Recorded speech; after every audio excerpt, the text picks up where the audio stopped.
what's going on, guys? It's Paul. And Carrie. So, Carrie, tell us what we are going to be reviewing today. Today I'm reviewing our Yonanas guilt-free dessert or treat maker.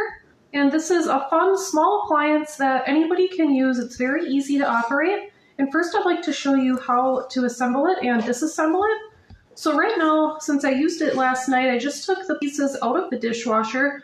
So now they're all dried and ready to reassemble.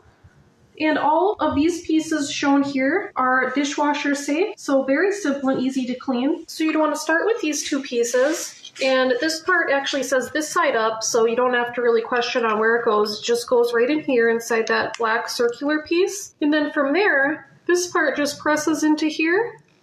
Just watch out for the blades right there. So you just press that in. And this goes inside of here. And it just screws into place.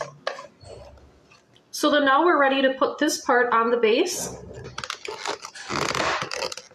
So now that main piece is now attached to the base. And then this part also easily stores inside. This is where you push the fruit inside of the machine. And it's ready to be used again. And I've had so much fun using our Yonanas appliance. I just leave it out on the countertop so that it's easy to grab whenever I want to use it. And you can use any kind of fruit in here. I like to use a mix usually. I'll put like half bananas and then half strawberries in here.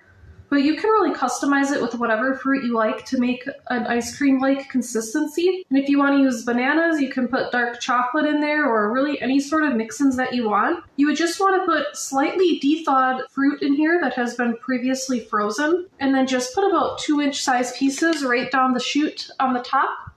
And then push them in. And you can get the Yonanas in a few different color options. If you would like to buy this model, I'll leave a link below for purchasing. I hope you found this helpful. Thanks for watching.